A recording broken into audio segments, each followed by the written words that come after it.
Hey, every time a mass shooting makes the news, have you noticed yet that the laws put in place would have done nothing to stop the crime? Well, gun control laws only disarm the law-abiding. They don't understand that making good people helpless does not make bad people harmless.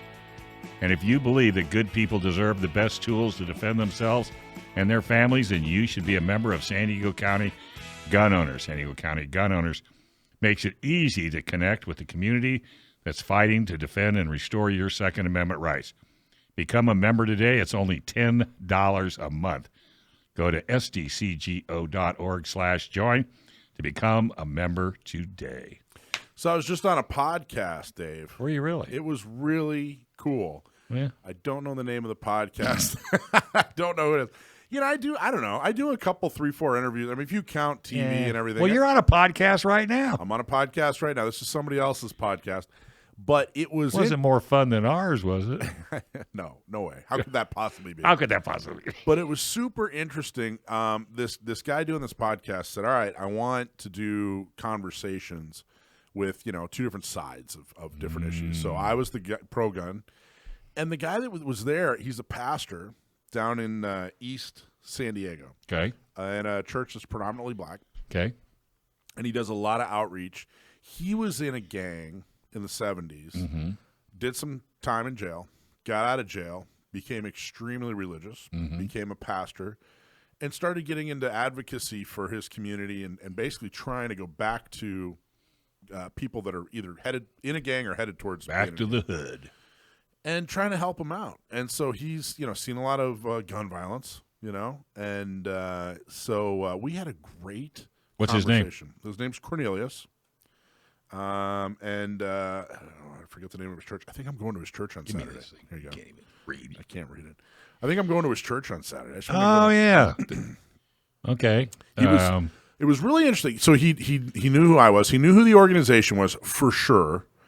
Just an interesting guy. But here's why I bring this up. Here's the most interesting thing that happened. And what we really tried to do was not just spew out a bunch of statistics and, we really tried to have a conversation and try to come to some common ground and figure out. Well, he's speaking from a different point of view than you, for sure. We brought that up a lot. I'll give you a quick example. We talked about the access to firearms. And I said, wait. It's not easy. You can't, access to firearms is not easy. Well, it is. It depends on the perspective, right? Like if you and I want to go get a gun, we got to go to a store. Right. We got to pay a fee. We got to do a background check. We got to do a 10-day wait. That's not what he's talking about. Yeah. He just needs to take a baggie down to the corner and trade a bag of weed for a 45 or what? Yeah. I mean, I'm just simplifying. But that was we talked about that a lot, and it was very interesting. But here's a very interesting. If you're listening to me right now, lean into the radio and listen to this. Okay. How about turn it up? He said, or do that. You can try that. He was telling me. He said, "Look, all the outreach and all the stuff that he does, all these programs that he does.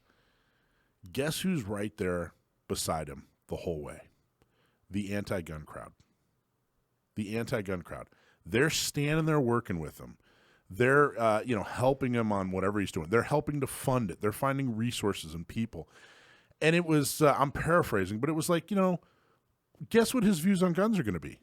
You got people standing there. I don't care if they're sincere or not. You know what I mean? The anti-gunners. I don't care if they're exploiting his efforts for their or whatever. The point is, they're there making his community better, helping him with, his problems. And I thought, man, that's pretty strong. Because he was like, look, he used to be a gun owner. He told a story about how somebody tried to break in his house, went and bought a gun, blah, blah, blah. He wasn't against the idea of guns, right? And he has definitely, advocated for stronger gun laws, especially storage laws, that sort of thing. So there's things we definitely disagree about. But if you have somebody there, if you have a group there that's supporting you, helping you, saying, hey, we'll be there for you, guess what? You're going to side with them, especially if you're kind of on the fence. And I thought, man, that's an interesting That's an interesting perspective. It's an interesting point, And so there's a couple things we're going to work on. Are you working together? Well, this just happened 2 hours ago. So there are some things that we talked about. We're definitely going to talk more. We're going to figure out what can we do. Where's the common area? Where the circles overlap. Let's work right there. Where we agree on something. Well, he didn't say everybody's gun should be taken away. Nope. In fact, he said the opposite. Right. See, so that's the direction it needs to go. It really truly does. But there are a couple other things. Like one of the things they talked about is if somebody like a young adult who they didn't do anything violent, but maybe they got busted and they were carrying a gun illegally, something like that.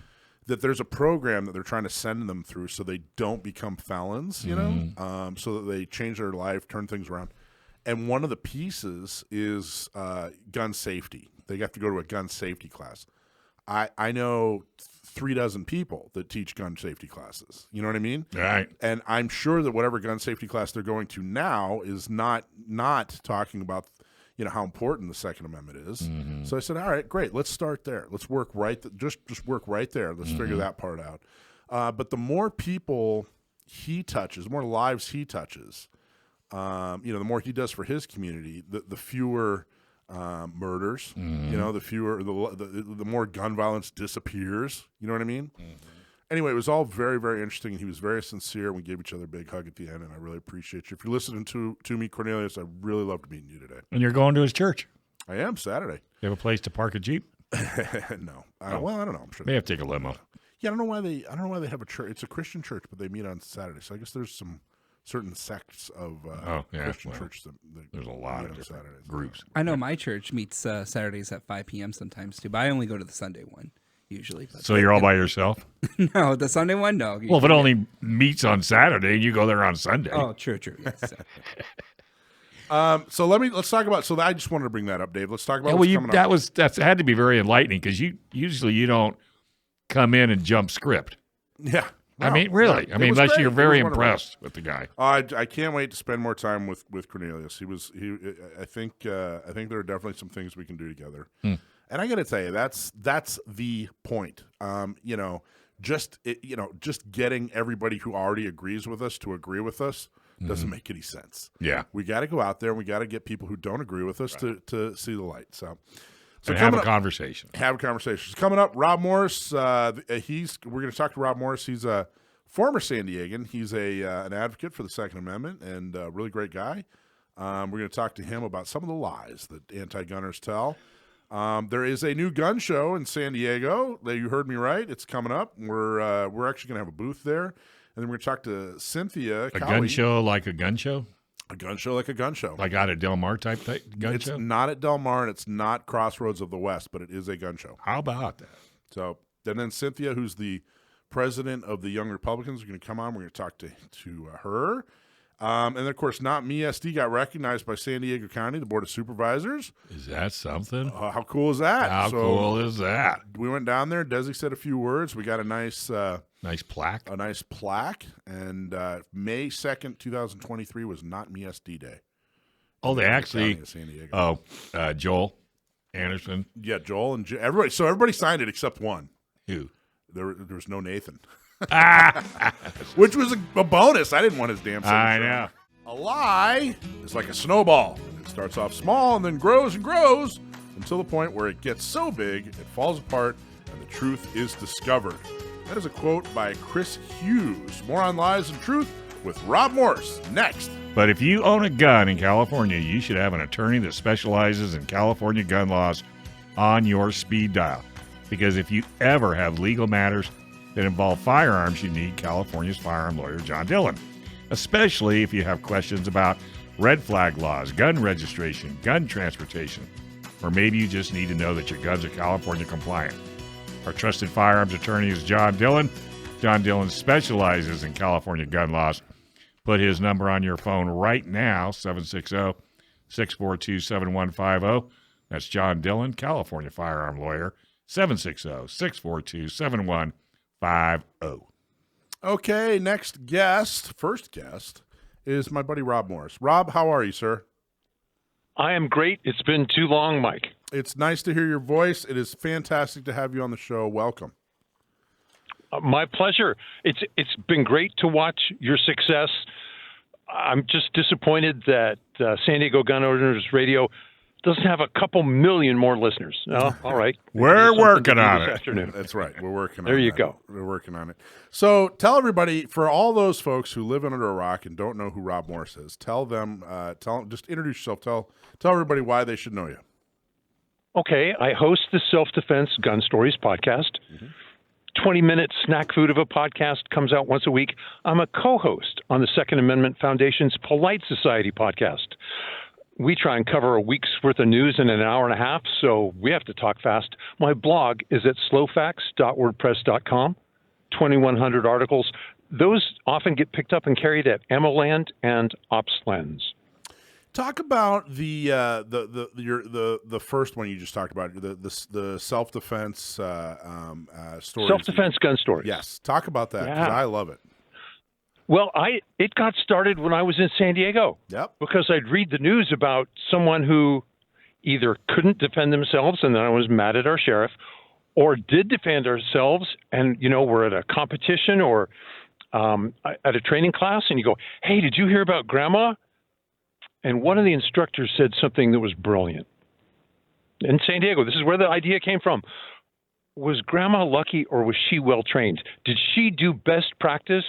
Because we can't tell that from what the news reports give us. And that's where I picked up Self-Defense Gun Stories. We look at what our neighbors did to defend themselves and then go, there's so much the news leaves out. What would we like to do? What would we like our students to do? There are so many statistics. There's so many. There's so much information to get out there.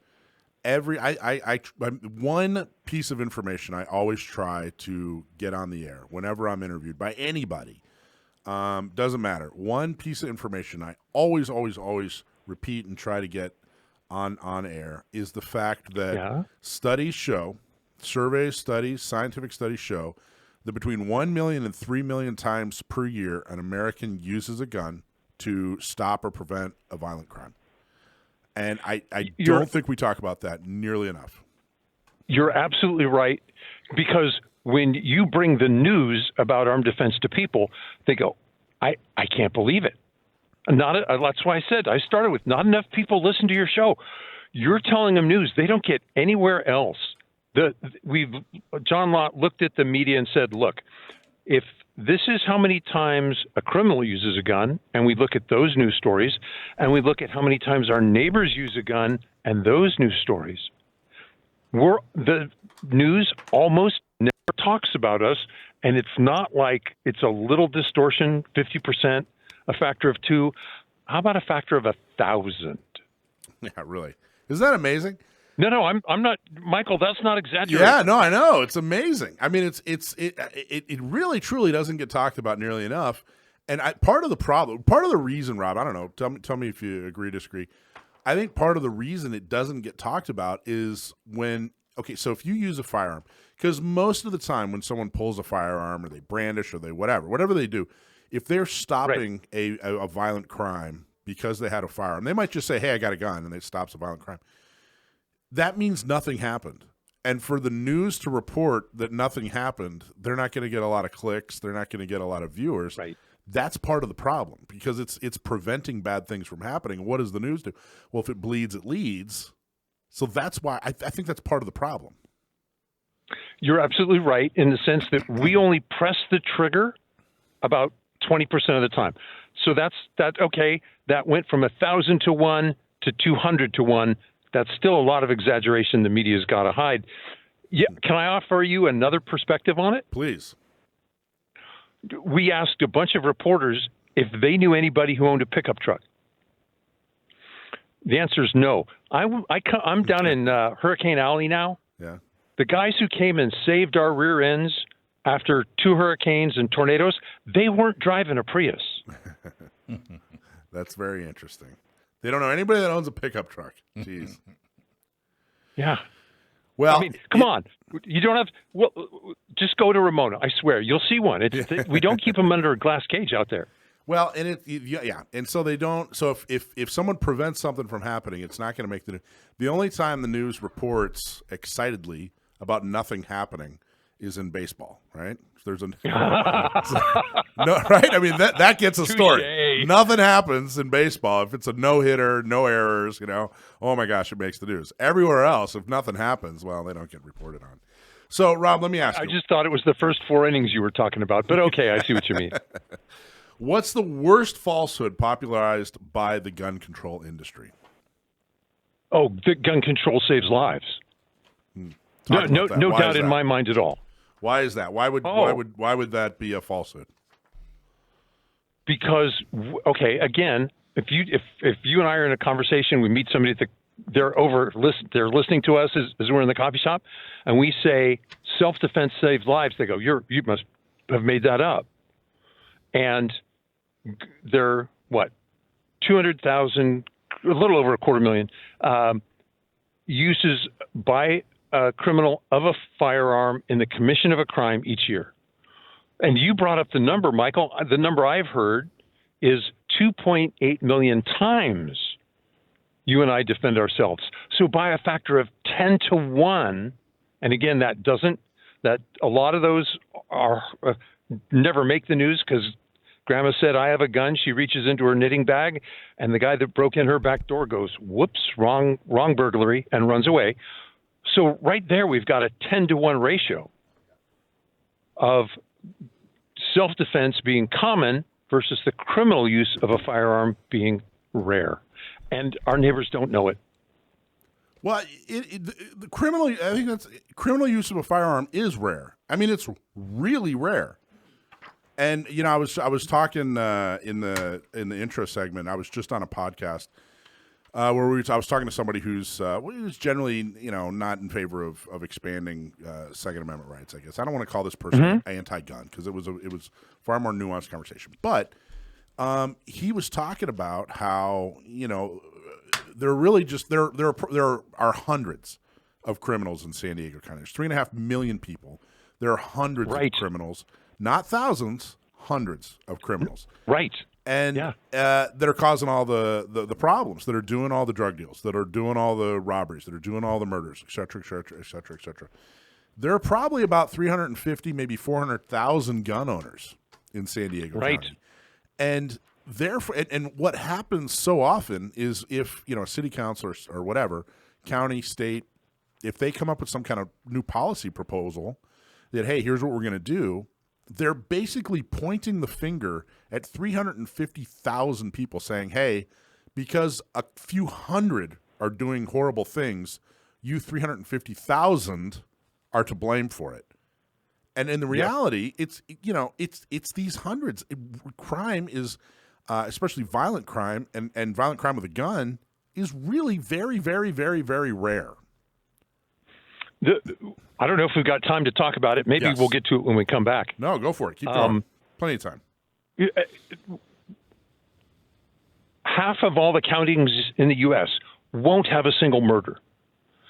2% of our counties are going to have half of our murders. So I'm just putting the numbers underneath. Absolutely true.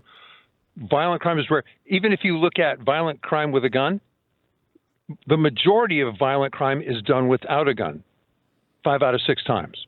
So when they say, we're going to ban guns to stop violent crime, I'm going, okay, even if you disarmed all the good guys, you're going to leave 5 out of 6 of the criminals undeterred, and now we're defenseless. This is just bad math. You don't solve a small problem by creating a bigger one. Exactly. And if you do, what you run the risk of doing if you, further restrict firearms, carrying of firearms, keeping of firearms, et cetera, et cetera, et cetera.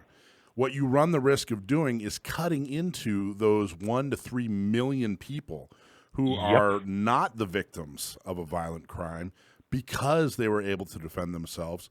And you're doing it in an attempt to stop the very, very few violent crimes. Now, any violent crime is too much violent crime. Don't get me wrong. Right. But the fact that we're putting these massive requirements and having these, extreme proposals on the 350,000 people in San Diego because of what the 300 or 400 people in San Diego are doing. It's completely ludicrous, and I think that a lot of it has to do with the with the reporting bias against gun owners. Let me tease. Part of it's our fault, but I can't blame us. I'm in a shall issue county in a shall issue state. That means I can get a permit. I will neither confirm nor deny in public. But anyway, and it's also an open carry state. When you run the numbers, about 1 out of a dozen adults are carrying in public where that's legally allowed. In 1 out of a dozen. You go, in your state, 1 out of a dozen? No. In the country, 1 out of a dozen. Oh, wow. That number's gone way up. Wow. Good. Yes. Yes. And you go, well, why don't I see it? You go, have you heard of carrying concealed? So it's you know what? It's a little bit like the airbag in the front of your car. If anybody that knows what it looks like would rather not know what it looks like. So carrying concealed is a little bit like that. When people get a gun, they go, how do I carry this? You go, the way millions of us do. They go, I've never seen it. Good. Do you put on a fashion show at your gun ball? We've talked about it. We never have, but I know. But we can't get Mike in a dress, but we're working on it. Orange County Gun Owners is dedicated to preserving and restoring Orange County's self-defense rights. If you live in Orange County and want to help defend and restore the Second Amendment, join. OCGunOwners.com/join. Orange County Gun Owners is the do something organization to restore and defend the Second Amendment. Volunteer at a shooting social, at a gun shop and tabletop, and help more pro-gun local officials get elected. Save the date. Orange County Gun Prom is May 20th. Become a member today. OCGunOwners.com/join. All right, we're talking to Rob Morse about the lies. No. He's talking about a fashion show. Oh, yeah. At Gun Prom. Yeah, well, we haven't Would done you that like to expand on that, Rob? Sure. A good friend of ours, Amanda Suffolk, Yeah. raises money. She's got, well, now I guess technically she's a competitor. She has a radio show of her own, and they train local women as well. And she goes, you know what? We should do a fashion show to show you what's normally hidden. We use all blue guns, no live firearms anywhere, not even real guns, all plastic replicas. Couldn't find a bullet in it if you tried. And she even wrote a book on how to do that if you want to duplicate it. And people who don't carry go, wow, I didn't know people carried that way. I wish we had superstar models. We'd get more publicity. They had to use people like me, poor fools. And then people, unfortunately, there are a lot of people who look like me, and they go, well, if he could do that, I could do that. Mm-hmm. And they're right. When they do it, they'd look a lot better. And by the way, I never look at another gun show as a competitor. I look at them as a partner, because it would take a lot of gun shows like ours and yours to change the world, and it'll happen, because the more we do this, the more people will get the word out. There you go. So you're going to be in a fashion show? I've been in one 3 times now. By the way, a kilt. I could do a kilt, Michael. If you do a kilt, I'll do a kilt. How's that? All right, done. If Michael does a kilt, I will not go to the gun prom. Oh, Dave. No. I can't even imagine what these little legs of his look like in a kilt. Oh, you're going to love them. I'm sure I will. But, wow. So there's not much to segue to that, is there? So now that we've killed the show. Yeah, now that we've killed the show. So talk to people about, now we've changing subjects drastically. So please, where can people, where do you recommend people get the truth? Or, if people aren't following, gun shows, gun blogs, etc., how do you recommend we get the truth in front of people? I'm so glad you mentioned that. The truth about guns. We've replaced print media with some brilliant websites. They cover fast breaking news. the truth about guns, bearing arms. Who are the other obvious ones that now escape? Oh, we had Morning Coffee with Craig. Craig DeLuz was doing it for Firearms Policy Coalition. Yep. That was right on YouTube. The same way you get the rest of your news, just type in armed citizen self-defense. You'd be surprised. It's sitting there waiting for you. Yeah, he's running for Congress now. Did you see that yet? I do. We're going to have him on in about a month to talk about his run for Congress. I think that's wonderful. I think it's great when gun folks run for office. We actually have a couple of members who are going to be running for office this year. It's going to be a really, really good election season. Craig has done all the civic things you want someone to do before they run for larger office.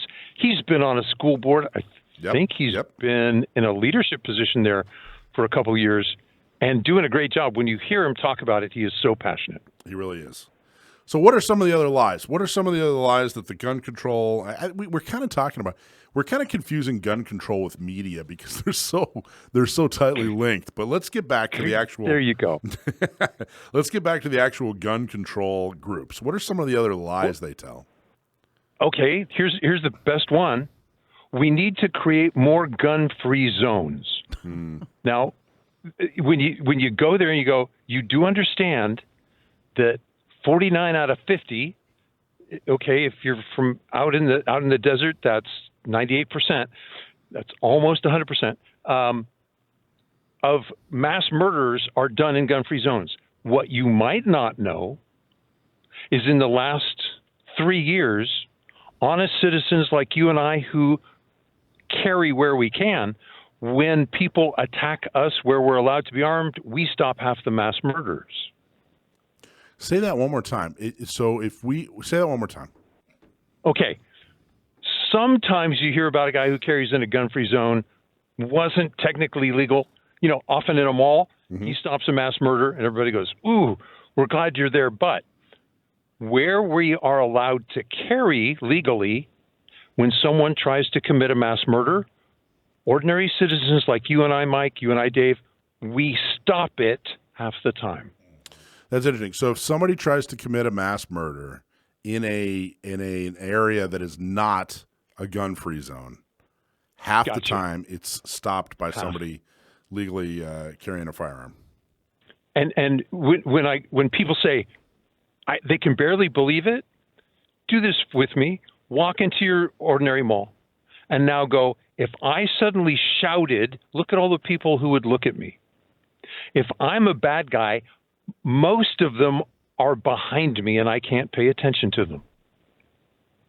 That means I'm a huge target if I'm doing something bad. We forget how geometry works. And I don't really care what weapon it has. Grandma will take a gun out of her purse and shoot the bad guy from behind. Game over. That's interesting. Wow. Now, let me ask you this. Do you think it is a purposeful lie, or do you think that they believe what they're saying, and you know what I mean? Are they purposefully lying and saying things they know are not true, or do you think that they believe their own BS? Here's what's true: we all hate the idea of innocent victims being hurt. Their passion is the same as mine, same as yours. They think the solution is to take away the tool, and you and I think that now what they haven't done.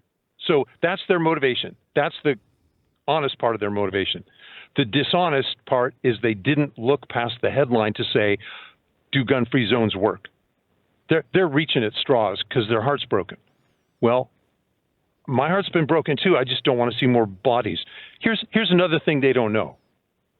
We've never had a mass murder at a school that had a program of trained and armed school staff. Wow. Never. And we've got over 1 million man days of practice with them since Sandy Hook. Remember that horrible attack in Connecticut? What happened is, day after that, school principals across the country called their sheriff, said, I want a guy in uniform in every hallway. And the sheriff said, I can't do that for you. I don't have enough guys. And it turns out a lot of NRA chapters in many states said, we'll help train your teachers, your janitors, your cafeteria workers, your bus drivers. They carry right now because the sheriff knows who he issued a permit to. You've got guys who carry everywhere but on the job at school. And in, 20 states? Don't hold me to 20. They have armed school staff already. And they don't have an accident, and they've never had a mass murder. That's because if you study mass murders, it's hard work. It's ugly things to read. They tell us that they commit mass murder because they want to be recognized. They're tired of being ignored. Yeah. They don't want to they would rather die than be a failure. They won't attack where they expect to see resistance. We don't have to stop all of them, but we have to plant the seed of doubt. There was just that shooting at Covenant Christian School by the person who was trans. They read that person's, the police officers read that person's notes or manifesto or whatever you want to call it. And it turns out that they were planning on a different target, but discovered that target was protected. Yeah. And so they said, all right, forget it. I'm going to Covenant Christian School. They don't have any armed guards there. It's a gun-free zone. Same thing at the Aurora Movie Theater. Mm-hmm. Oh, I didn't know that. What happened? I know I'm familiar with what happened in Aurora, but I didn't know. Talk about that. The murderer drove past 3 or 4 other movie theaters. They did not have a posted no-gun sign. When he went to the one in Aurora, he goes, bingo, this one says guns are forbidden. It's okay. I'll provide my own. Wow. And that really is, what is it, 96% or something like that of mass shootings happen in a gun-free zone? I mean, it's a really high number. No, 98. 49 out of 50.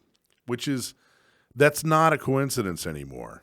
That's you know? Right. So do you think that's why they're not releasing that manifesto? Just because of that comment? Maybe for other reasons. She may have made statements about being part of the trans community, and they don't want to paint that entire community with a huge black brush because of what some nut said. But they'll paint it the other way with no problem. Yes. If it were the part about if she were a crazy gun nut, would have been all over the papers. Sad but true. I wish the media were. On the other hand, Dave, if the media were as honest as we want, you and I wouldn't have a radio show. I was just gonna say I'd find something else to talk about for 2 hours.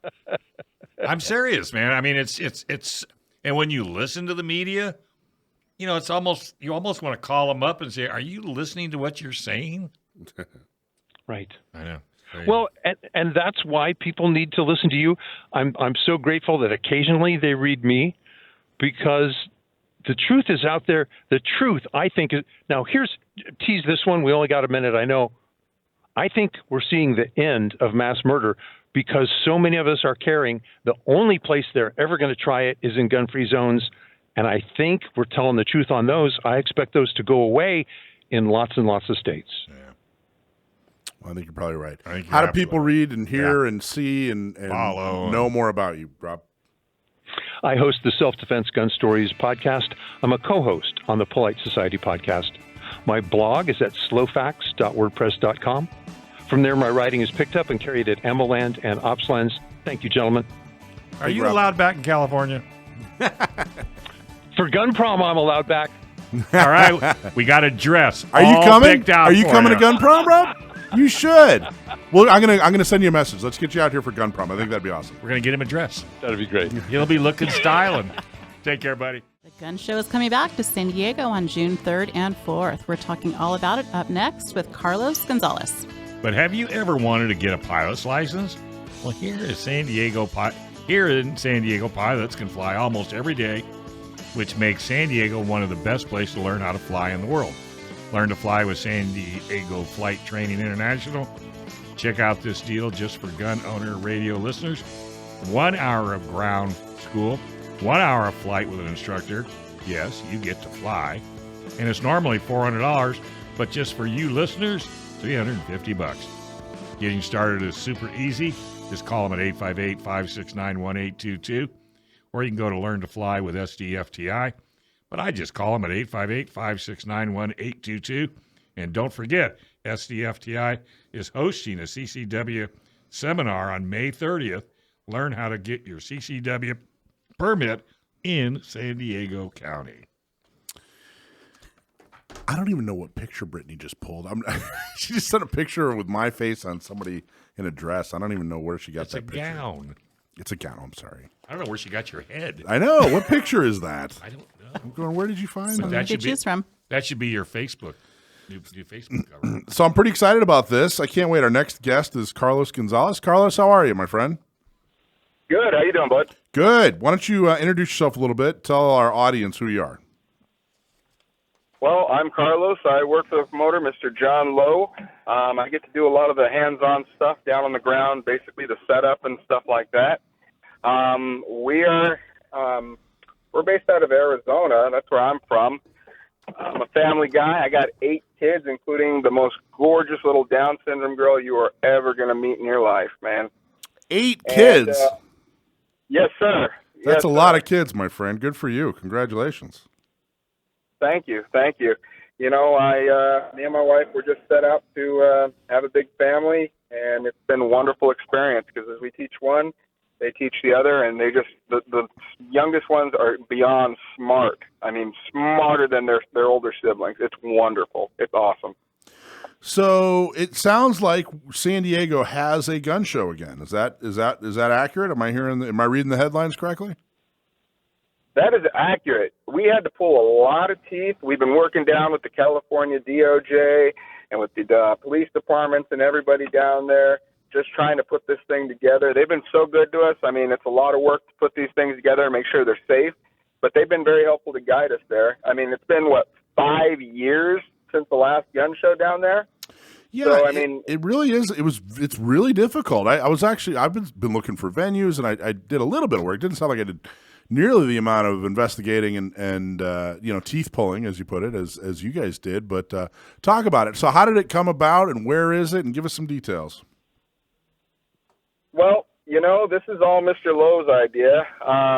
So he was just sitting there one night, and we were talking about all these places and cities and stuff that we were trying to put together. And me personally, I knew California was a little rough as far as trying to get things done. And so I was just trying to, be a little cautious of where I was going. But John actually said, you know what? Let's go. He said, why not? He says, I'm right here in California. He says, I know all these people. He says, I bet I can put this thing together. I said, you know what, John? You're a big man. Let's see you do it, man. So that's what he did. He found this little place there. Got free parking. We got over 150 tables down there. And the great thing is your listeners, too, they're going to be getting a discount. If you go to either our website or if you go to our Facebook, Gun TV, you'll be able to find the coupon there. We find the coupon there, or we actually emailed it out. If you're following Gun Owners Radio and you're on that email, or if you're on San Diego County Gun Owners email, or Orange County Gun Owners email, or Inland Empire email, you'll find a discount there. And very appreciative that you are hooking our listeners up and our followers and our members up that way. That's very, very cool. So what kind of venue is it? Tell us a little bit about it. It's not at the Del Mar Fair grounds. It's in my neck of the woods. So we've had to get really creative, as you know, with the restrictions on using public lands and stuff like that. We've had to go right to privately owned or clubs and stuff just to try and get through and try and get the 2A movement going in certain places. And for this particular place, this is over at the Masonic Lodge, the East Masonic Lodge at 7849 Tommy Drive. Now, these guys are great. We've gone in and we've done venues in different lodges before. We did a great big one out at the Shriners in Albuquerque, and these people are just so wonderful. If you don't know anything about them, forget what you guys see on this YouTubes and all this other stuff. Get down there and talk to some of these folks and learn what they're all about. The average guy that's in these, they're all about trying to help kids and do all kinds of good work, man. They're really good about helping the community. So it's in, where is it? Is it It's in El Cajon. So it's in El Cajon. Yep. Oh, I know what you're talking about. That's cool. That's very, very awesome. Okay. Yeah. And it's what date is it? Is it 2 days or when's it actually happening? So we have that one's the 2-day. That's going to be on Saturday, June 3rd, and that's from 9 a.m. to 5 p.m. And then we got Sunday, June 4th, from 9 a.m. to 4 p.m. That's awesome. And that's in El Cajon. Let's see. The East San Diego Masonic Lodge on Tommy Drive. Awesome. And what can people expect? You're going to have, obviously, tabletops. We're going to be there. You're going to have some other gun vendors, food, or what can people expect? So I've done this before, man, where we've gotten into a place where we haven't had a show in a long time. Mm-hmm. What I'm going to tell you what to expect, since y'all haven't had one in 5 years, I would expect a circus, all right? Just short of monkeys, okay? But what you're going to expect from the vendors in there is you're going to find all kinds of good stuff, but QA that's illegal in California. I want to make sure I put that out there. You got body armor coming in there, all kinds of firearms. Our focus really was to fill this place up with as many firearms and ammunition as much as we could possibly get in there. You know, you may find a couple things for the ladies, maybe some pink guns and stuff like that, and that'd be great. We got some concealed purses stuff going. We got this one guy. This is a great guy, right? He rebuilds these 1911s. He's got a huge selection of them. He just rebuilds them. And you know what's the great thing about a 1911, y'all? Great thing about it is when you run out of ammo, you can throw the damn thing at them. It's a great bludgeoning tool.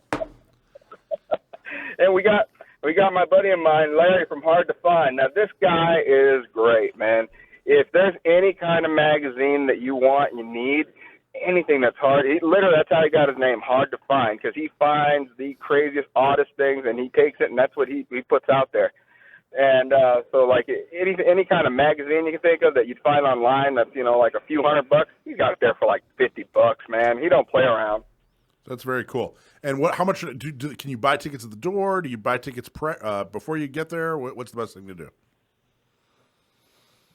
Yeah, so you can buy tickets. You can buy tickets basically online, or you can buy them at the door. They're $15, and then you get the $3 off coupon. Nice. Or if you go to gunownersradio.com/gunshow and you register, you could win free tickets. So the first 3 win free tickets if you go to gunownersradio.com/gunshow. Well, very, very cool, Carlos. What else would you like people to know about the gun show? I think this is very important. Mr. Lowe has set out to try and change the gun show industry. As you guys can see, I heard y'all talking on your segment, we got a lot of crazy things going on all around us. We can sit here and kick the rock back and forth and try and say, point the finger at this, point the finger at that. I mean, I'm sure there's numerous things that we can say is, helping add to what's going on with these shootings and stuff. But what's one thing that I've always found that's always been very effective is education, man. So we've changed our gun shows around from what you'd think a bunch of old men sitting around smoking cigarettes with guns. No. We're a family event. So when you come to my place, you're going to see my kids actually there helping us run with Mr. Lowe, all of anything from picking up trash to help greeting people to help getting them in there. We welcome families. That's like our biggest thing. I mean, we get kids educated to learn about these things instead of letting them see what they do on Call of Duty, then we're going to have a little bit better success rate with the kids. I mean, it helps build a respect of life when they see what these things can do. And, again, they get to see that it's not just Call of Duty. It's not just some faceless drone that these things are taking out. I mean, these are real people, and they get to see that and respect it, and that's the best part, man. At my gun shows, whenever I'm out there helping Mr. Lowe, I like to bring a lot of things to educate the kids. Like right now, I have a booth set up right now in Mesa, Arizona. I got an Russian A2 rocket launcher sitting right there. And I tell you, I love watching the kids light up because they only see it on Fortnite. And I get to talk to them about it, tell them all kinds of history on it. And you know what? Next week, I'm going to be the subject of that little boy's homework. I love that stuff, man. That's cool. So are you guys looking to do this annually, or what do you think? Do you see how it goes first time around, or what's the plan? Man, we are going to go hard on this and do it as many times, as often as we can until they throw us out of the state. Well, let's hope they don't do that. Right? Well, cool. No, we're Carlos. listening to our customers. We know San Diego has needed a gun show for a while. You guys have been begging. So we're going to go until y'all tell us we're done. Okay, excellent. All right. So for free tickets, go to gunownersradio.com/gun show. Or where would they find more information? What's your website? www.azgunradio.com. Or you can look up our Facebook, which is Gun Radio or Gun TV. We have them both. Cool, man. Well, awesome. Well, I'll see you on, what did you say, June 2nd? 3rd and 4th. June 3rd and 4th. Appreciate y'all. Thank you. All right, Thank you, buddy. Carlos. Inland Empire gun owners strive to be the ounce of prevention in the fight for your gun rights. And how do they do it? They do it by fundraising and getting local pro-gun candidates elected. Become a member today. Go to iegunowners.com/join and join the growing number of responsible gun owners stepping up to defend our Second Amendment rights. That's iegunowners.com/join. All right. I think we have a giveaway, I think. Subscribe and win winner. Subscribe and win winner. Is that really what we're... I don't know what that means. It means that we have a contest called Subscribe and Win. And the the winner of is... Subscribe and Win, making him the Subscribe and Win winner, is Larry Is it Mays? Maz? I'm going to go Smaz. Maz. Larry Maz. Larry. Larry M. gets a t-shirt or a hat, whatever you like, but you are the Subscribe and Win winner. Now I just like saying that. Yeah, I know. Subscribe and Win winner. Members win free training from Bill DC and Joe Dramisi. Bill DC and Joe Dramisi from CCW USA. Winners announced today for the CCW Next Step program, which is their curriculum for basically if you're a CCW holder, you've taken the required course, you have a little bit of training under your belt. What's the next step? You got your CCW. What's the next step? Well, they have a class for you, CCW Next Steps, and the winner is... You want me to get this name? I know him. So do I. Go for it. Cheston Obert, It's been a while, otherwise known as Chet. I haven't seen Chet in a long time. Chet, if you're listening, good to hear your name again, my friend, and congratulations on the CCW Next Steps. I haven't seen Chet in a long time. How do you know I Chet? saw him on Thursday. I roll on the ground with him. Oh, well, there you go. That's a lot of information. Chet's a great guy. We spar. I met Chet, I'll tell you this real quick, 2008, January of 2008. I walked into the NRA Members Council meeting because I was fed up with everything that was going on with guns. And Chet was one of the, I don't know, like 6 or 7 people in the room. And he was the youngest. I was the second youngest by about 30 years. So, Chet, good to see your name, my friend. Awesome. Yep. Pepper spray and situational awareness class. The winner is Missy Ann Schweiger. congratulations, Missy Ann. We have the same initials, MAS. What a coincidence. What's the A stand for? Andrew? Andy. Michael Andrew Schwartz. Michael A. Schwartz. Yeah, when you hear that, you know you're in trouble. Michael Andrew, get your butt in the house right this way. That's my mom.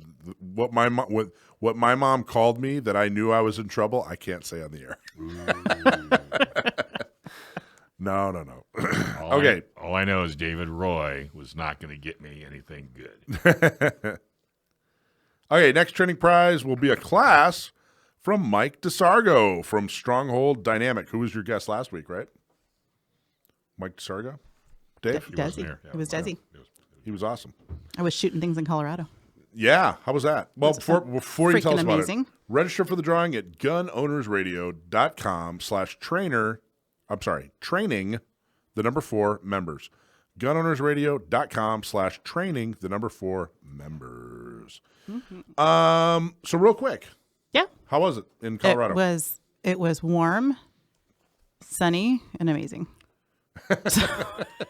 We were on the desert side. And what did you Colorado. eat? Let's talk about What you did I eat. No, we eat? don't want to hear what you eat. Talk about the program. What did you guys get to shoot? If you're not familiar, it was with a conference for a girl and a gun. And what they do is they bring out some pretty amazing instructors. You get to choose your classes. You get to choose your course, your time. you set your schedule. So it's 3 days of just great instruction. You get to pick your and choose your own adventure. So I worked with some great people. I worked with one was Mike Hughes. If you're not familiar with who he is, he's the guy who invented the SIRT pistol. So I did some instructor training with him. That was pretty awesome. What'd you learn? Oh, he just has a unique way of teaching things. He actually has a different grip style too than I had ever seen before. So that was kind of interesting. What made it different? So from a traditional standpoint, many instructors and people will tend to have your right hand more dominant on the back strap. Mm-hmm. He teaches actually to roll that more to the right and to have your support hand be more prominent on that back strap. So that was kind of interesting. It was a different way that I hadn't really spent time working with. So what's the advantage of that? So everybody kind of has a different strength. So there are some people that find that they can manage that recoil more effectively that way. It's your support hand. The idea is letting your dominant hand work the trigger and letting your support hand kind of manage the recoil. So just kind of giving each hand a job. That's interesting. So it's a different mindset. Yep. I haven't heard of it, never tried it, but that sounds very interesting. Yeah. From an ergonomic standpoint, I was always taught never to do that because then you're rolling that big knuckle on the thumb to the most pressure point. So I was always taught not to do that. Do you think you'll pursue? Do you think you'll? I'm going to play with it. You can play with it, see what happens? I'm going to play with it. My favorite thing about new techniques and grips and stances. It did him well on Top Shot. Well, it served him well. Right? My favorite thing about it, though, is the absolute fit that people throw anytime you do something slightly different than what their favorite thing is. That's my favorite thing. So I'm sure somebody out there. So you are going to wear that prom dress. Somebody out there is screaming at the radio. You can't do that. Oh God. Anyway, well, that's cool. It was a lot of fun. Is this you? How many years have you gone? This is just my second year. So yeah. Your sophomore year, and you loved every minute of it. I did. It was awesome. Well, Worked with John Farnham again. Yeah. I'm not sure if you know him. I do. Tell people who he is, though. John Farnham. He is a sheriff. I forget which county within Colorado, and he is. He doesn't hold back and he doesn't hide it. He is kind of he plays by his own rules and he takes no crap. He's not politically correct at all. We're going to do a segment. I interviewed a guy. He's the sheriff of Polk County in Florida, which is. I love that guy. Polk County, yeah. I love him. Grady. YouTube. Judd. Yep. And he is. Polk County is geographically a large county. It's in Florida. Florida doesn't have big, huge. Yeah, everyone's going to know. Big. And it's right next to Tampa. But he's famous for a couple things. He's very outspoken, very plain spoken. He does a press conference and says, "Hey, here's who we busted this week," and makes him famous. Anyway, we had a really good conversation. What we're going to do is we're going to pull some clips out of there. And in, I don't know, maybe a few weeks from now, we're going to do a segment where we talk about some of the things that he talked about, like how he keeps his crime rate in Polk County is lower than Florida, which is lower than the nation. And that's all lower than California. Mm-hmm. So, and he has some very definite views. And there were some things, I got to tell you, I went into that interview, I wasn't necessarily a fan. You know, there were some things I thought, I don't know if I really agree with him on some things. He's very convincing. Mm-hmm. And he's got the numbers to prove it, so. Doesn't pull any punches. Anyway, I think it'll be really, really good. I'm glad you had the opportunity to go to Colorado. Girl and a Gun, right? Yeah. Girl and a Gun, right? Girl and a Gun, yep. Girl and a Gun's a great organization. Anything you heard? Any speakers? Anything in particular that you liked? So it was all classes. So there wasn't a keynote speaker. No, there's not. Is it Robin Sandoval? Right? Mm-hmm. Okay. Was she there? She was there. What a lovely individual. Absolutely. And she's got a gift for just being encouraging and sweet and kind, but also firm when needed. So much appreciated in that environment. None of those gifts. None of that. I have to actually work at it if I'm anywhere near kind. Anyway, well, that's awesome. Yeah. How many? What do you think? A couple hundred women? 600. 600 women. All toting guns. Absolutely. Goodness. Yeah. You'd have been in heaven. Well, I don't know about that. Well, that's cool. That's very, very cool. Yeah. All right. Well, who are we talking to next? Well, we're going to be talking about the We're going to take a break first. We're going to take a break, and we're going to talk to my friend Cynthia. Yeah, there you go. Cynthia Kaui from, she's the new president of the Young Republicans. Cool. Which, Dave, I think you and I are way out of that. You think? We're not. You I think we aged out of that. You think? In the last decade, last presidential administration. Yeah, at least. There was an opinion piece in the Union Tribune with the title, People Not Guns Are Responsible for Shootings. Here's why gun rights must be protected. Cynthia Kaui, author of the article, is on next. But first, is there a better tool that empowers a woman to defend against an attacker that's 100 pounds bigger? Nope. That's why it's so important for women to learn how to defend themselves with the most effective self-defense tool ever invented. For women, led by women, the Not Me program is designed to help with training, purchasing a gun, and getting a concealed carry permit. And guess what? It's totally free. To sign up, go to notmesd.org. The program is also available in Orange County and the Inland Empire. Get help today at notmesd.org. My friend Cynthia Kaui is the new president of the Young Republican organization here in town. The Young Republican, we have her on. She wrote a very cool op-ed. We're going to talk to her about that. We're going to talk to her about the shooting social we did, and we're going to talk to her about the organization, the Young Republicans. Cynthia, you there? Uh-oh. No? No. Nope. Nope. Cynthia? We're looking. She's upset I butchered her There last name. she is. There she There is. she is. Yeah, I heard a little peep. One, great to be here. How are you, Cynthia? I'm doing great. How about yourself? Fantastic. So tell everybody, so you're the new president of the Young Republicans. Now tell everybody not to be confused with the Republican Party. Tell people what is the group, the Young Republicans, what do you guys do? Absolutely. So the way that I best describe it is the county party exists and they play a major role. The county party, they exist to help fundraise, to help recruit candidates to run for political office, to help get out to vote with volunteers, to increase voter registration, and to do endorsements. The Young Republicans County Organization offers something very different. So similar to how we have the RNC and the California Republican Party, the Young Republican Organization has a national organization and a statewide Young Republican Organization. And so I run the countywide local organization, San Diego Young Republicans. So we are a political organization, but we also offer a lot of social opportunities. And the best way that I describe it is I remember graduating from college and having a lot of problems making friends because, unless you are given those opportunities and you're in that kind of environment, it takes a lot of effort for you to make friends and to put yourself in social environments. And it's even harder if you are conservative or, someone that believes in the Second Amendment or someone that holds, freedom-minded or Republican values to find friends and fellowship with people that think the way that you do. And so that's what my mission and what I want San Diego Young Republicans to focus on is we are a political organization, but we really exist as a community and a place for people that have similar values if you're between the ages of 18 to 40. 18 to 40. So Alisha's 21. She's good. I'm 39. I'm good. Dave being 157, I think you're out. And she sounds like she's 9. She's not 9. Well, she's with the Young Republicans. Yeah. Well, she's got to be at least 21, right? I don't think so. 21 to 40. She just said. Wait, 18? You said 18 to 40 or 21 to 40? The age range for our membership is 18, so 18 to 40. So 18 to 40. Okay, so she's 18.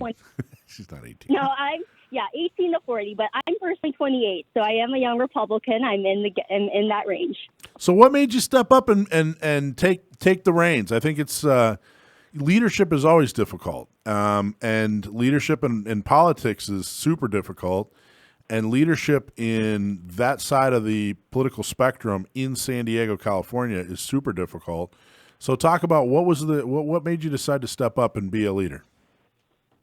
I stepped up to be a leader in particular in this space, but in particular for San Diego Young Republicans is I wanted to be able to give back. I am not someone that is actually a lifelong Republican. I grew up very apolitical. To this day, my family doesn't really care for politics.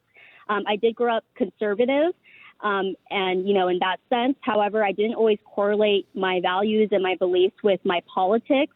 And so I'm someone that's not I was not, rubber stamped or became a Republican at birth or whatnot or grew up talking about it. So I'm someone that really grew progressively in leadership over the past couple of years.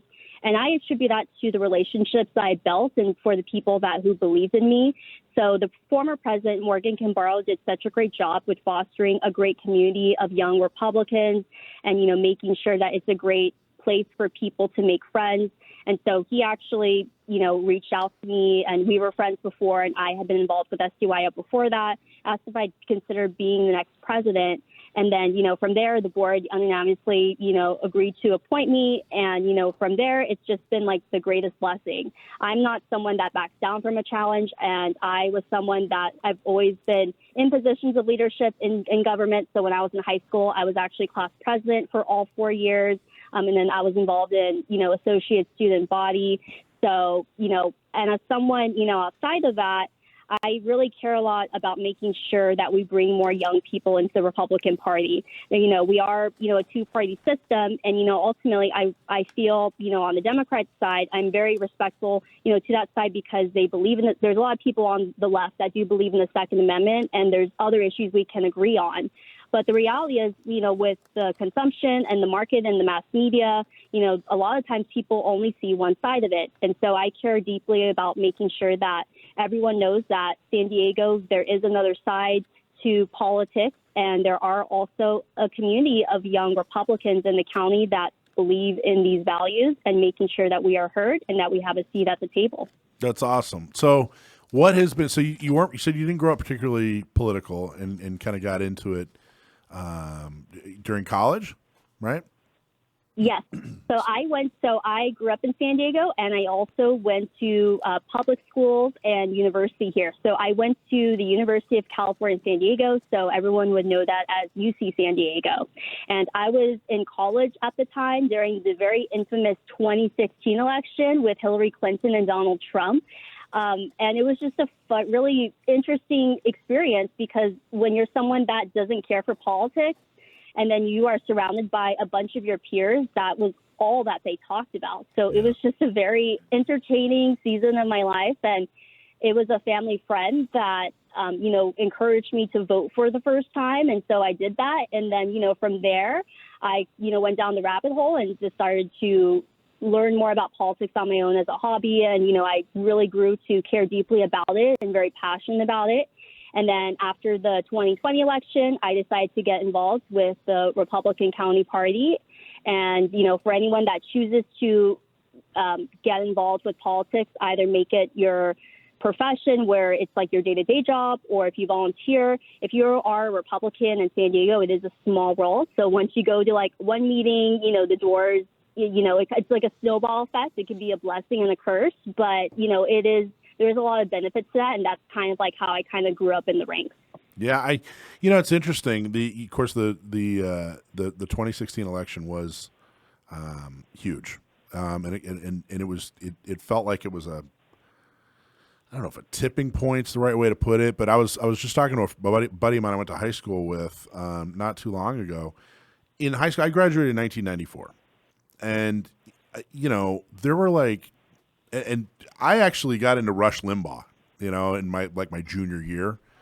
I was working at this job where I was making photocopies, and I would listen to Rush Limbaugh on the radio because there really wasn't anything else on. And it was very influential. Certainly agree with some of the things he said, but it was just kind of interesting to, talk about, listening to him talk about some of the issues of the day that I had no idea, were happening. So that was all interesting. So I was very different in that I was interested in politics in high school. But I only remember there were like two people I remember in my high school that had any interest in anything political or any kind of broad issue. And they were super annoying. Nobody really liked them, right? I mean, they were kind of weirdos.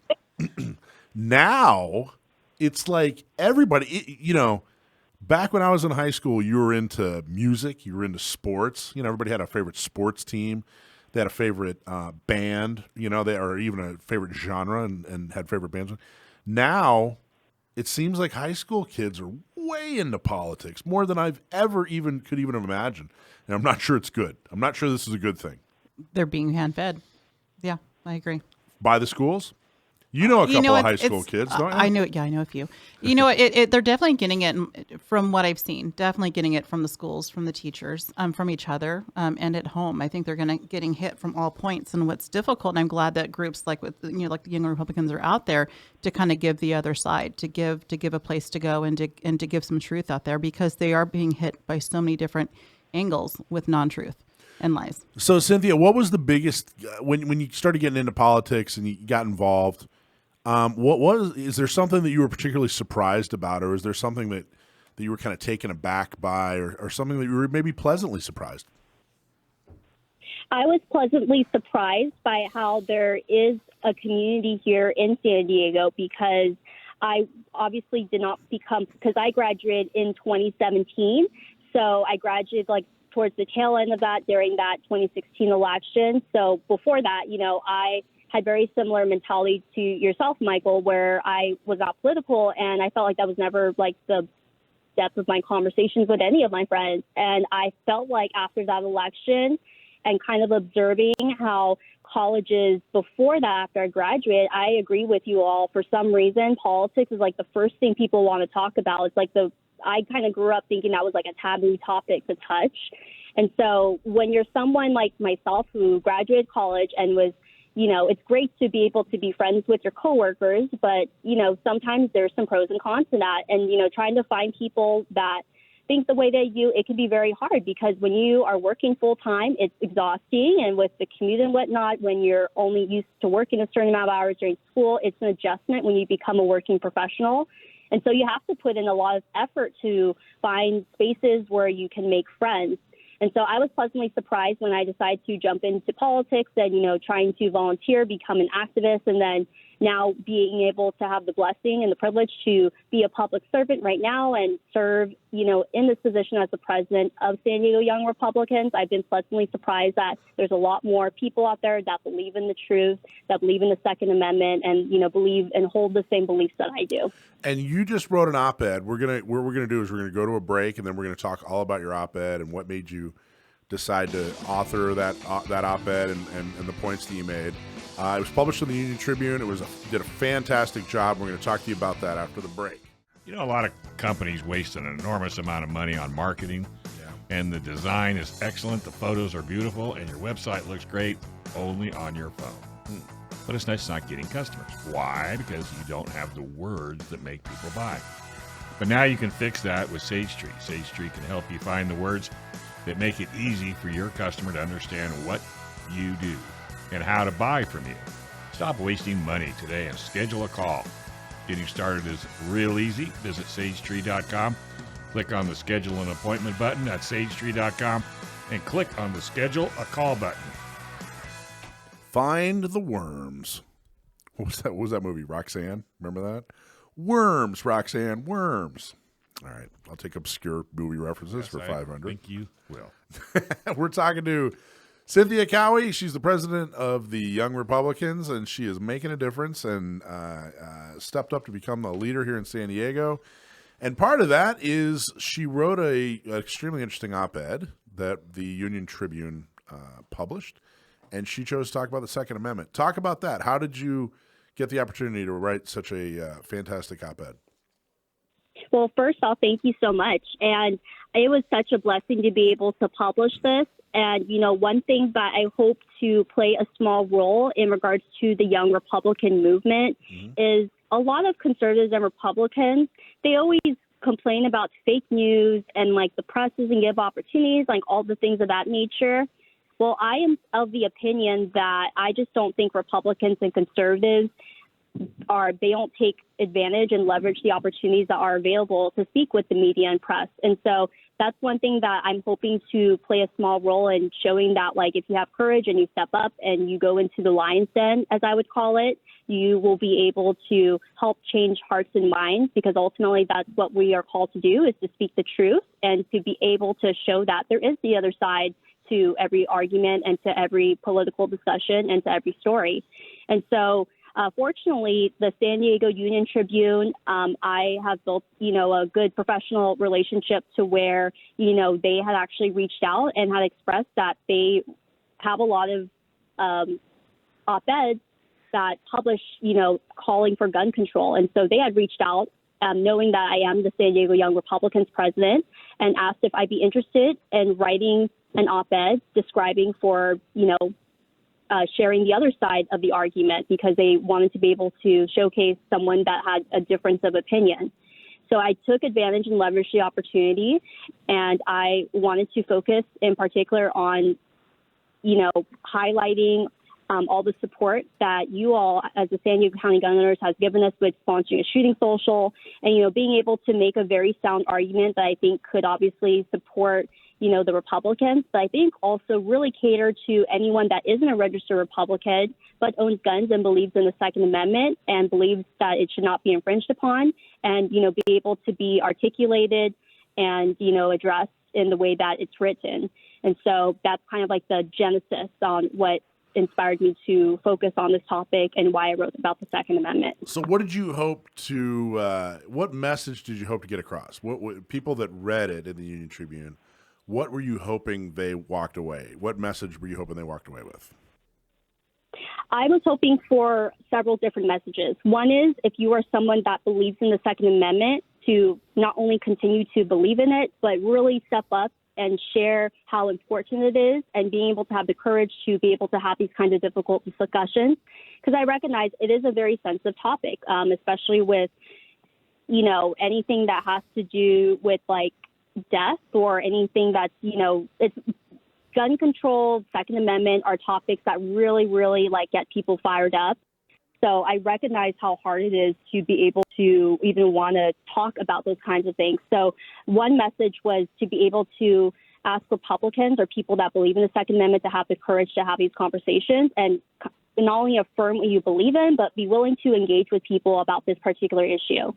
The other goal and the message that I was hoping to come across is that it's not just Republicans that believe in the Second Amendment, it's Democrats, Libertarians, decline to states, and independents. And so I was hoping, and what I believe that I achieved and what I feel confident in saying so, is to be able to express and illustrate this, that calls for gun restrictions, recognizing that tragic mass shootings are what it is, that they're tragic and they're extremely unfortunate. However, if we are going to have a nuanced and really balanced and rooted conversation, the bottom line is that it's not the gun that's responsible for these shootings, it is the people. And so if we are going to have these kinds of discussions, we need to take it a step further and, be able to call it for what it is. And to take it a step further, it's not just elected Democrats in the county that are guilty of this.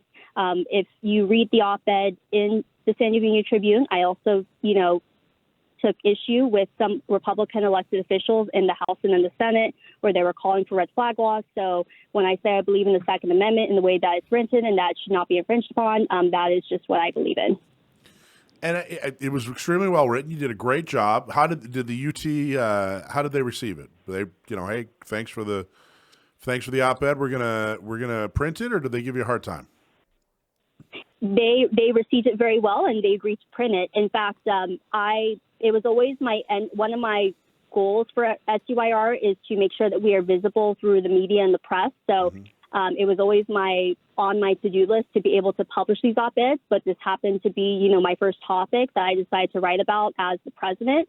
And so, basically the UT had actually reached out knowing that I was the president and asked if I wanted to talk about this issue to kind of help balance the other opinions that they had. So I did not receive any pushback, and that's why I'm really appreciative of the UT for the platform and the opportunity to be able to share the conservative take on this issue. And how did it, what kind of feedback did you get? Well, those that believe in the Second Amendment were obviously very receptive of it. I had a lot of great positive feedback, so that was reassuring. However, I am not surprised. And also, it's very noteworthy that, I got a lot of pushback from people that take aim at that, no pun intended, that, believe and call for more gun control restrictions. So, and what's crazy about it too is, and what I hope to inspire and to empower young Republicans are, especially because we live in a digital social media world, a lot of these conversations or these grand slams, they happen on the internet. Unless they have the courage and the guts to be able to say what they claim to say to you on the internet and they try to put you down, please note that that's all that it is. It's just grandsons on the internet. With all the pushback that I got on Twitter, I know that if I met these people in real life, they would not say that to my face. So it was a mixed bag, as I expected. Again, I knew I was going into Lion's Den when I shared this op-ed, and I had both positive feedback and also the negative feedback. Well, you did a great job. I got to tell you, you were extremely nice and generous, and let me read a rough draft of it before you submit it to the Union Tribune. And I read it. It was great. It was fantastic. And then I got to tell you, I kind of laughed at the end when you were so nice and generous to mention San Diego County gun owners, because I know the Union Tribune, they were like, oh, gosh, we don't want to get the, San Diego County gun owners, that Schwartz guy, we're tired of hearing from him. So let's get somebody else. And you dedicated a whole paragraph to how great San Diego County gun owners is. So I just imagined the editors at the Union Tribune, rolling their eyes, going, "Oh my God, we're trying to get away from this guy." No, they've been wonderful, but I can't tell you how nice and generous and thoughtful it was that you did that. And we helped you guys out with a shooting social, which I think went really, really well. Talk about that. Did you guys have fun? Did you get some positive feedback there? We had so much fun. We are so humbled and so grateful. In fact, we got so much positive feedback. We want to be able to do it again and kind of make it maybe like a bi-monthly effort and collaboration because of the positive feedback we had. I mean, we had a range of 16 attendees that either had never shot a firearm before, that it had been a while, or they, even had their own firearms that they brought to the shooting social. And so I wanted to give a shout out and to thank Poway Weapons and Gear Range that, hosted us, and, to you all for providing mentors that taught us firearm safety and how to shoot the firearms. So we just had so much fun, and we got so much positive feedback that we want to be able to collaborate with you all, in the future, and to be able to make this a bi-monthly effort. Did you go, Alisha? I was not able to make that one. Oh, okay. I thought you went to that one. No. Yeah, well, I got a ton of positive feedback. I swear we could have a shooting social every single weekend if we just honestly, the only thing we need are the volunteers. Yeah, absolutely. If we had the volunteers, which I think we definitely have the reach in San Diego. We have 3,600 whatever plus members. We have enough people. But every time somebody comes to one of our shooting socials, we've never had a bad experience. It's always positive, and there's so many groups, and it's such an eclectic group. I'm glad you guys had fun, Cynthia. So what's a goal? What are you working on? What would you like to see the Young Republicans do over the summer? We have a lot of great things in store. So I'm prioritizing filling our board of directors and finding people who want to sit on our policy committee. And, outside of that, we actually had a very successful happy hour this past Wednesday in North County. Our goal is to basically hit all the corners of San Diego and to be able to feature all of our Republican elected officials and be able to come together and socialize with each other and really foster social trust and really grow in our community and our organization. So we have 8 elected officials there, and 4 of them speak, including 3 mayors and Supervisor Jim Desmond. And we had 30 to 40 people there. And we did a happy hour in March where we had 60 to 80 people as like our kickoff, where I was, first introduced as the new president. We had a bunch of elected officials and stakeholders there. We obviously had our shooting social, and, we want to continue all of these political opportunities and, offer, presidential briefings when the primary field is a little bit more clear. But outside of the political stuff, I have a lot of members that, aren't necessarily involved in politics and work in it. So I really care deeply about making sure that they feel safe and we have opportunities outside of politics where we all can just come together and be able to enjoy ourselves. And so now that the summer is here, I'm actually planning a beach bonfire for our members. I'm planning paintballing, laser tag, bowling. We might, if it works out, I'd love to be able for us to go to a Padres game together. And my personal favorite, I'm super excited to find an area where we could do karaoke. So I'm just super pumped. I mean, the politics is great. It's important that we make sure that we have these programs and make sure we are involved and engaged in civic discourse, and we have relationships with our Republican elected officials who work very hard and really are a great steward of those values. But, outside of that, I want to make sure that we are a fun organization where people look at us and they want to make it their home. So I'm super excited for the summer and everything that we have in store. Alisha, what's your go-to karaoke song? Oh, jeez. You got to go up right now and sing. What are you singing? I did one with Roger Hedgecock many years ago, and I can't remember what it was. All right, folks. Next segment. Mine's Billy Idol, White Wedding. This is Gun Owners Radio. FM Thank you, Cynthia. 96.1, AM 1170. The answer. Hey, the Big Gun Show is back in San Diego, and Gun Owners Radio is giving away tickets. The Big Gun Show. Yes, indeed. Join San Diego County Gun Owners Radio, and the rest of the community at the Big Gun Show on June 3rd and 4th. It's going to be at the East San Diego Masonic Lodge, and vendors from all over the U.S. will have modern firearms, antique firearms, knives, hunting rifles, gun parts, ammo, collectibles, and a whole lot more. Tickets are only $15, but you can win them free at Gun Owners Radio. To enter drawing, just fill out the form at gunownersradio.com/gunowners. We should add a really in front of that big. The really big gun show. Really big. Really big show. See, when I first saw that flyer, I'm glad you guys talked about it. When I first saw that flyer, I thought it was a joke, like a tease. Oh, really? Yeah, I'm glad it's really happening. It's a really big gun show. Are you going to go June 3rd, June 4th? Yeah, I'm going to go. That's awesome. Are we going to do radio? Yeah, well, not from the show. Why not? Do you want to do it from the show? Why not? Well, I don't know. Walk the hall? Just got to get a sponsor. Okay. If you're listening right now and you'd like to sponsor I'll dump 6 hours into it. Gun Owners Radio, you'll be the primary sponsor for all 6 hours of Gun Owners Radio from the Gun Show. Email us and we'll make you a screaming deal.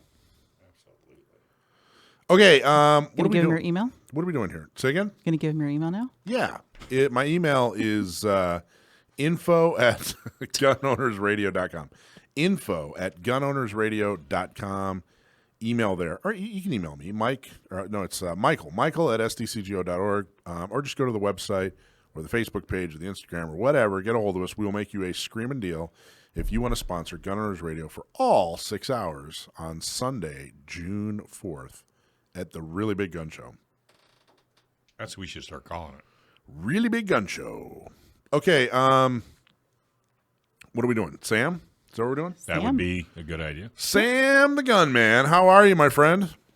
Not bad. How are you guys? Good. It's everybody's favorite segment. Stump my nephew. Sam the Gunman just happens to be my nephew and just happens to be really good at gun trivia.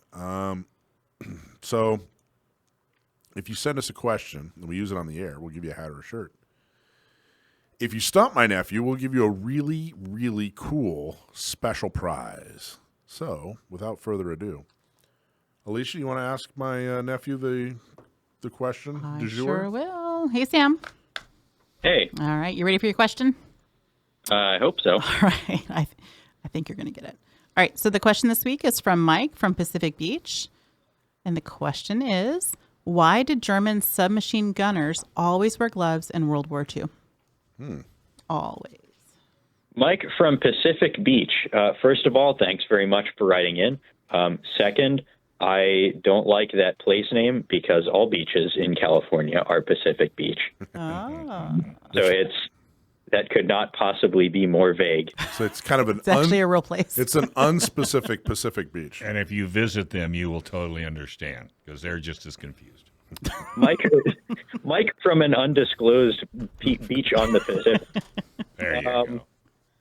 Why did all German submachine gunners in World War II wear gloves? Yes. That gets to what they were issued. The submachine gun of choice for the German military going into the Second World War was the MP40.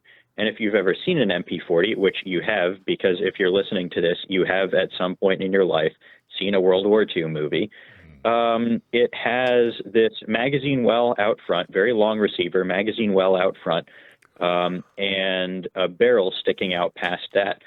So there's not, you kind of have limited options in where you hold the submachine gun with your support hand. You can try to grab it around the magazine well, but it's kind of stubby, so you can only get a couple fingers on there. And there's a big magazine release button, and you don't want to hit that by accident.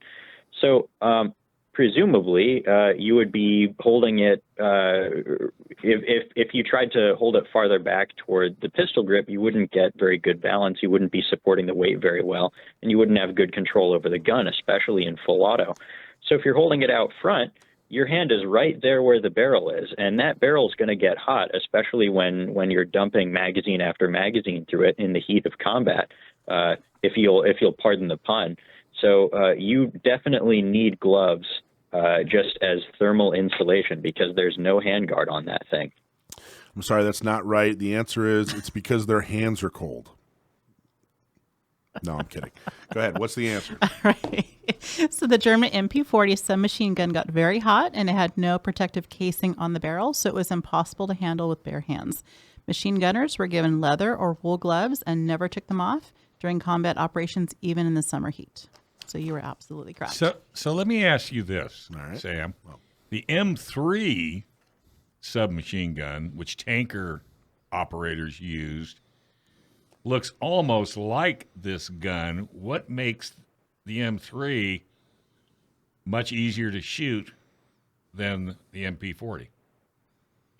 I would say a couple things. First of all, it has a relatively low rate of fire, around 450 rounds per minute. True. And as I'm sure you can attest, that makes it fairly controllable, and it also reduces heat flux.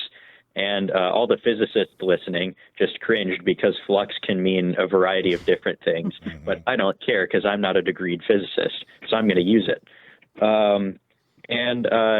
Second, being that it was issued to tank crews, it wasn't your primary weapon. Gotcha. So you did not have to wear gloves, because you were not going through the same amount of round count. Look at Dave throwing a second layer on there, trying to stump you again. I'm going one more. Why'd they call the M3 a grease gun? Because it resembles the tool used to apply grease to axles. That's exactly right. It was like a stamped God, I wish I'd have brought one home. Dad, burn it. from World War II. Well, I was in Korea, and that's what we were assigned.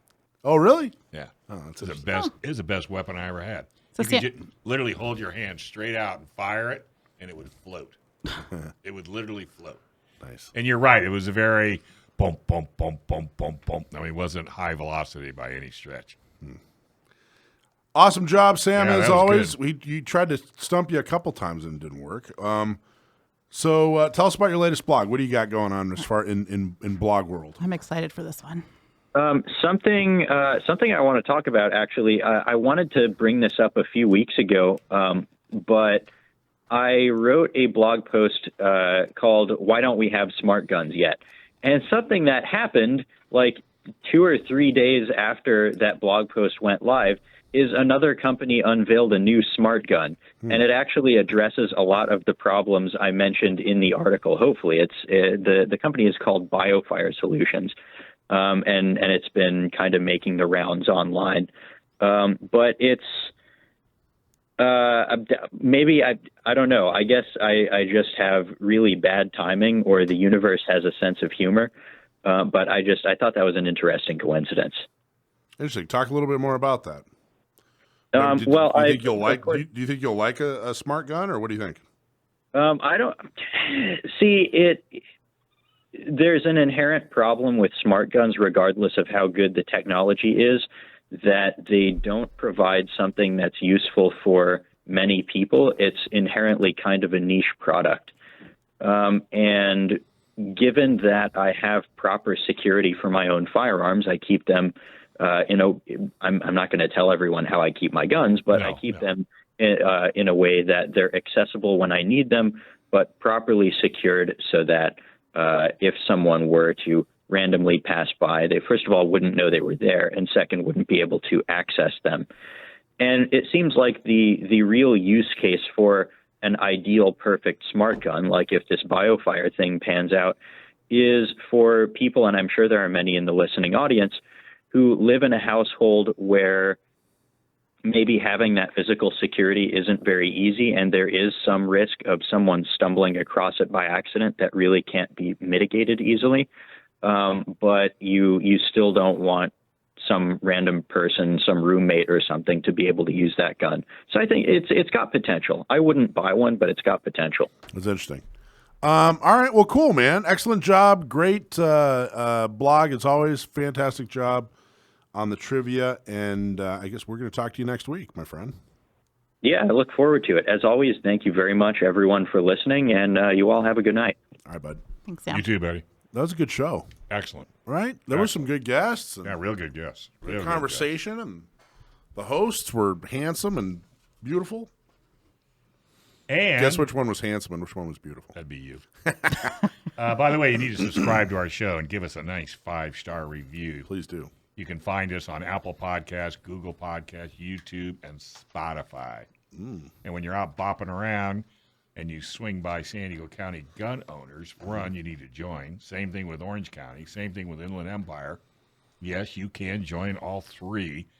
And if you don't have a lawyer in your back pocket when it comes to guns, the Dillon Law Group is what I recommend.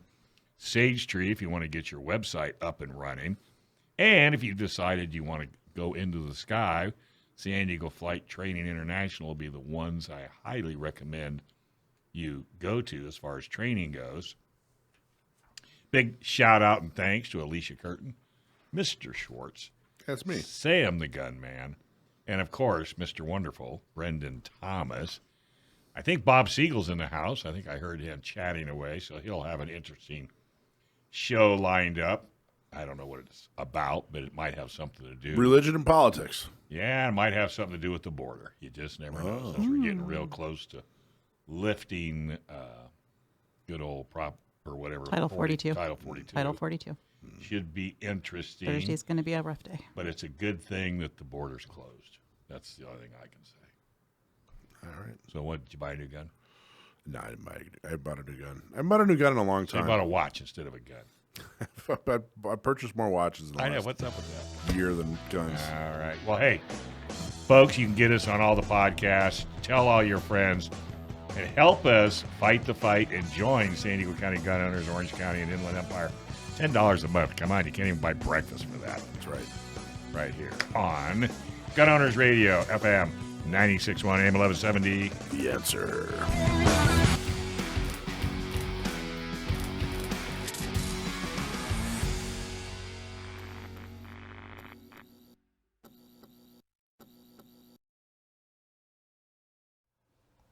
Thanks for watching this episode from Gun Owners Radio. If you're watching mainstream media, you're not getting the truth about guns and the Second Amendment. Gun Owners Radio is the easiest way to stay on top of the Second Amendment fight, the fight for your self-defense rights. You can watch our live stream on YouTube every Sunday from 4 to 6 p.m. California time, or if you're in San Diego, AM 1170, FM 96.1, The Answer. We're also available on your favorite podcast platform. Just do a search for Gun Owners Radio and you'll find our show. Don't forget to support our sponsors. Click on the links in the show notes and support the businesses that support your Second Amendment rights. Like and subscribe to help defend and restore the Second Amendment, not just in California, but across the country.